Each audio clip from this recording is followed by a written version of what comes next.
Hey guys, Troy Dooley, MLM Help Desk, breaking MLM news. This is actually, it could be a part 2 to my video that I did the other day about backroom deals. Is it okay for leaders to get signing bonuses? Is it okay to make these backroom deals when you jump from company to company? Now, just so that you don't have to go watch that video, the answer is no. There's nothing unethical or wrong about cutting a deal for you and your team, for getting bridge loans, for getting signing bonuses, if that's disclosed. If it's not disclosed, then you might have an ethical issue. Nothing illegal. Your principles may be different than mine, but I think you've got an issue that could be there. And the reason I do is because of situations that I'm about to tell you about the infamous Robert Dean. I used to call him the famous Robert Dean. I used to call him the servant leader Robert Dean. But sadly, I think this is a leader that's somewhere got his butt in trouble and is now more worried about the financial transaction than he is about the people transaction, the relationships. Those are pretty harsh words, but I look at track record. You know, a few years ago, Robert Dean was one of the most successful Afro-American black MLMers. I don't know. I'm not politically correct.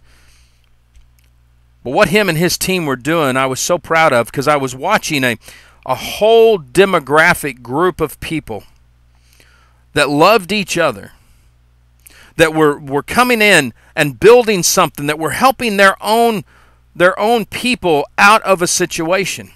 And you may say, well, Troy, doesn't that sound kind of racist? No, it doesn't. I've watched Robert Dean's videos. I watched him go back into where he was raised. I watched him give money to the schools and help bring kids off the streets. I thought, man, this is a leader that's not forgotten where he came from after he got all the success. Watching what he'd done to help his family, his friends, people that he met on his teams. I thought, this is what it's about. And here's a leader, a black leader, that's showing some of us white folks about relationships. Next thing I know, he jumped over to Monavie. I thought, okay, it could be a breakdown in communication at Noni. I mean, he's gone up big. Noni's making some transitions. Maybe there's an issue there. No problem. My friend Orrin Woodward had gone through that at Amway. I understood.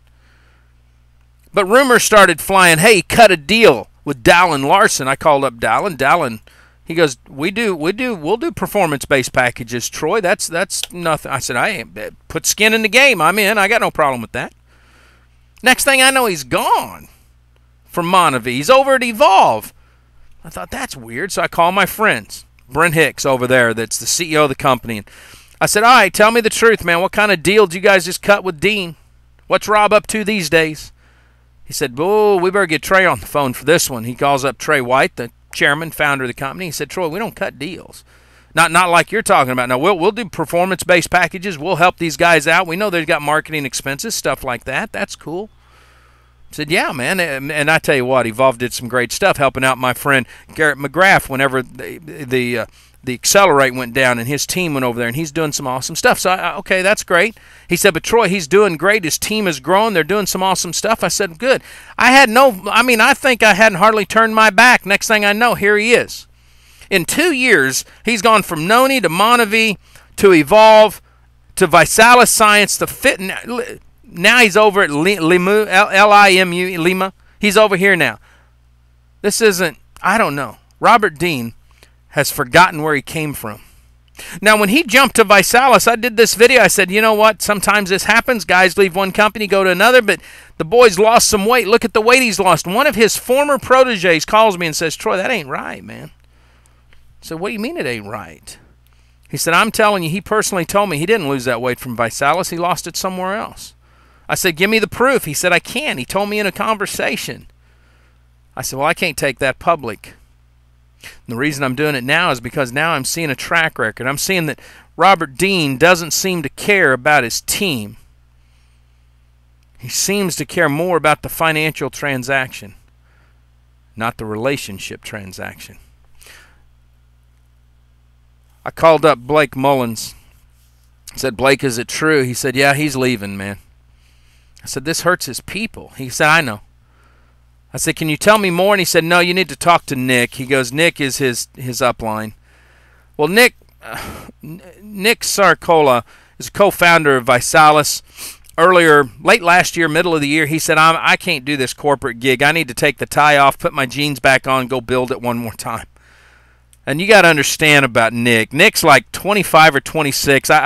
I truly appreciate where Nick's coming from, because I was 18 when I got in this business. He was like 18, 19 years old. He has busted his butt. He has earned everything that he's gotten, and now he's on the road. We were going to connect on Sunday for a little bit, and they're doing the pyramid thing. This is that new reality TV show him and his team are doing.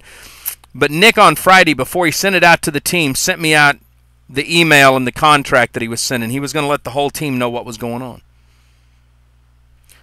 I want to read this to you. I'm going to put it up in the blog post, but some of you don't go and read the blog post, so I'm going to tell you what it says. It says, Dear team, as many of you on this email head to Orlando, at least that's what the grapevine states, I want to wish you all well should you choose to leave us.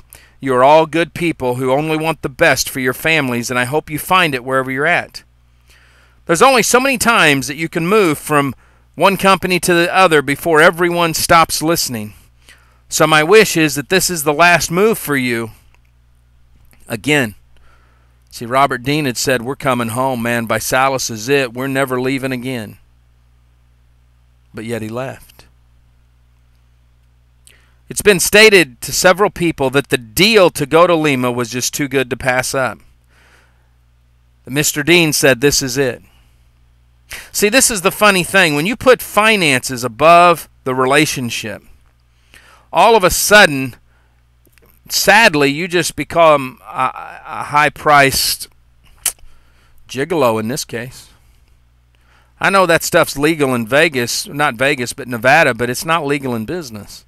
See, if all of a sudden you start putting yourself out there for hire, you start saying, hey, I'm available to the highest bidder for a few months, it's not about people anymore. In this case, I honestly think that Mr. Dean has forgotten where he came from.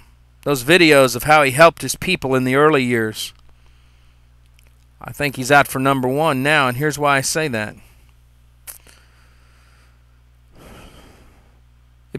It's been stated, several people, that the deal to go to Lima was too good to pass up by Mr. Dean.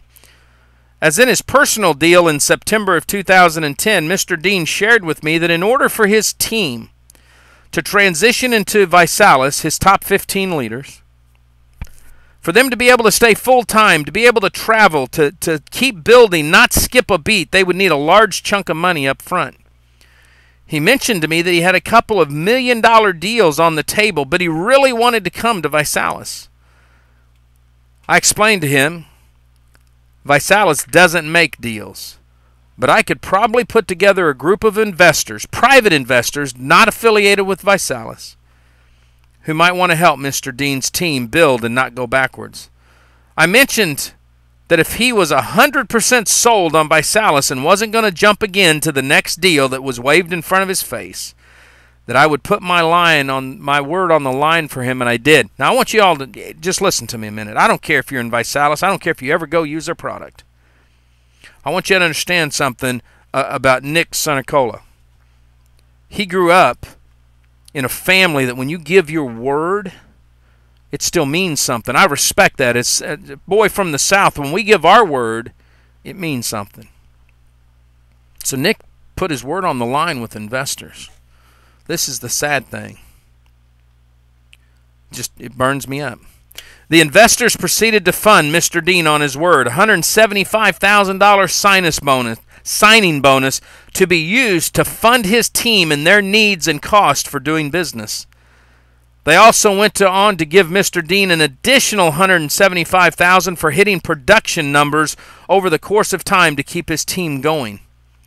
This totaling $350,000 given to Mr. Dean, plus his commissions over a 90-day period. How many of you would like to make that kind of money in 90 days? Obviously, the investors' intentions were to give the money to his team up front so that they could get off on the ground, and that they would maybe, and get off on the ground and running, and that maybe the investors would begin to break even in a year or so. All of this based on my trust with them and Mr. Dean's word. This is where it really gets, it almost brings a tear to your eye when you think about it. Listen to this. A few weeks ago, I learned Mr. Dean was looking at companies, so I sit down with him and ask. He vehemently said, No, I'm denying that. I'm not looking at companies. And I quote, I would never do that to you. If I was going somewhere, I'd tell you as a friend.